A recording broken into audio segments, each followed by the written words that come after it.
What is going on, guys and gals? It is your boy J Love coming back at you with another video, guys. In this video, like the title says, I'm going to be talking about doing Hotshot part-time.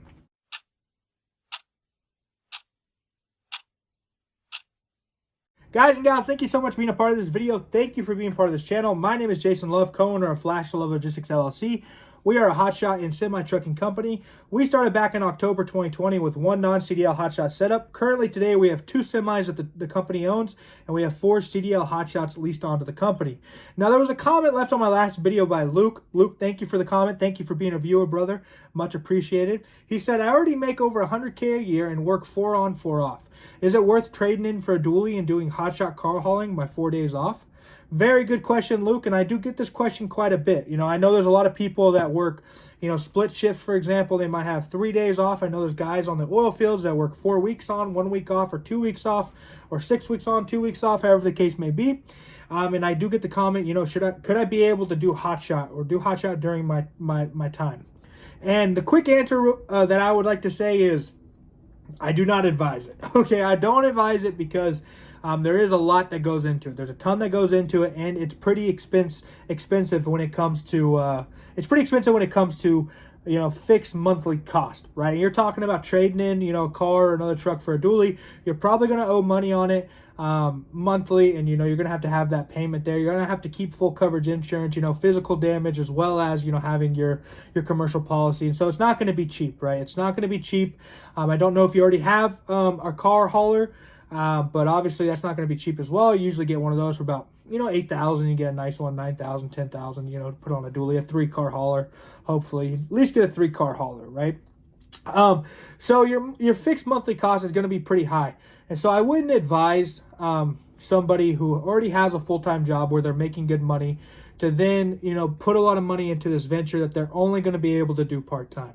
Because there's a lot of things that are going to happen, a lot of things are going to go on that's going to take a lot of your time. And I would hate for you to have to pull out of your already good job, that you have, to then cover the cost on this venture that you're trying to do, plus spend more time to where you might be struggling at your job currently just to, break ends meet on this side hustle that you got yourself into, right? But that being said, I do think there is a way that it is possible, and I want to discuss that as well. Now, for me, for example, I do over-the-road trucking, right? Whether it's CDL hotshot or semi-truck, we go OTR. A lot of the guys who are released on stay out for 4 weeks, 5 weeks. My semi-trucks, if, luckily my driver lives in a pretty central area, so he can go home quite a bit. But, we're doing 4 or 5 week hitches, right? Because that's, in my opinion, how you make the money. When you're doing hotshot, you have to be willing to go where the money's going to take you and dedicate time to the road. Because you're not going to have tons of loads like some semis have where it's like, well, if I need to go home, I can just grab this load, Now, some of you guys do live in great parts of the U.S. when it comes to trucking, so you're going to be getting home a little bit more. But for our guys who are released on, we have East Coast and we have basically South Texas. Once you go home, you're going to be stuck there for a little bit. You're not always going to drive past your house, stuff like that. So we got to plan that accordingly, right? So if you're in an area like, let's say, Houston, Texas, for example, or Chicago, or Detroit, or Indianapolis, or Cincinnati, Ohio, or places like that, you're going to have a lot more availability of freight. And so, kind of doing the part-time side hustle thing is going to be a little bit easier for you, right? It's going to be a little bit easier in general because you're going to have that. So first off, Luke, just figure out where you live, man. If you're living in, BFE, is that what the saying is? The middle of nowhere, Kansas, I wouldn't do it. South Dakota, I wouldn't do it. Colorado, I wouldn't do it, Figure out where you live. Dallas, not too bad, right?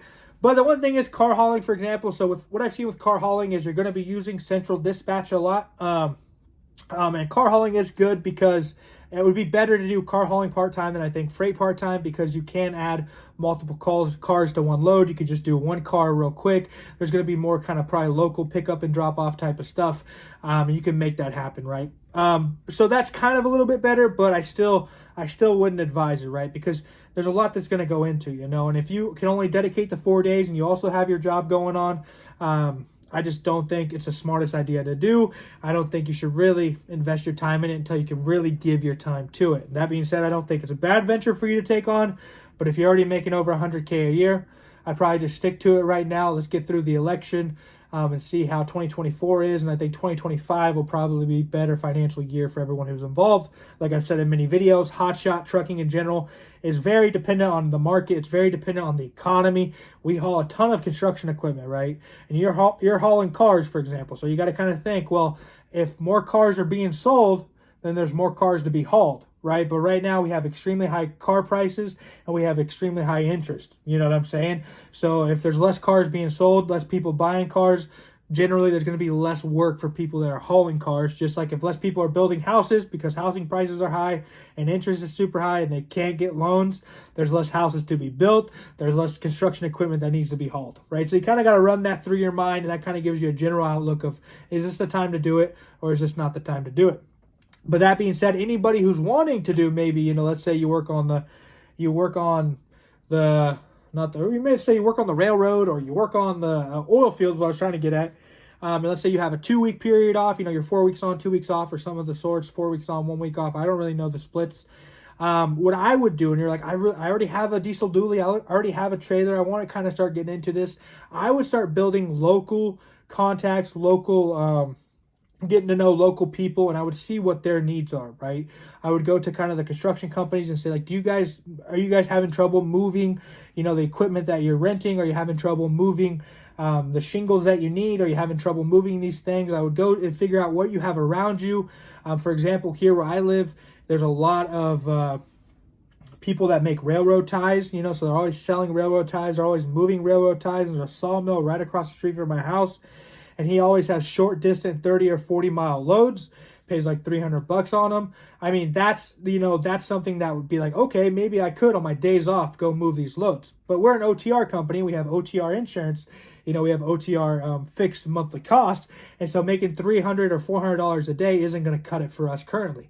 But if you just have a truck that's paid off and you want to do something kind of on the side, having 4 days and making $300 a day for 4 days, having a 50% maybe profit on that because it's just, short little runs, that might not be a bad idea. That might actually work out. But you have to build those relationships, and I would not start and try to build those relationships after. I'd build the relationships, figure out the need of your area, and then run the numbers and be like, this actually would work. This actually would work. But hopefully, Luke, you can kind of get some insight from that. I wouldn't advise it. I don't want to totally push you away from it, but just run numbers in your mind and kind of make sure the need is there for what you want to do. Make sure you stay local. Obviously, don't tell your insurance company you're doing OTR and you're going to be away from home for a long time and you're hauling all sorts of crap, Just tell them, hey, I stay within 100 miles of my house all the time. And they should give you a way better rate on insurance and make it a lot better for you. But thank you, Luke, for the comment. Thank you guys for watching. I hope you all have a great day.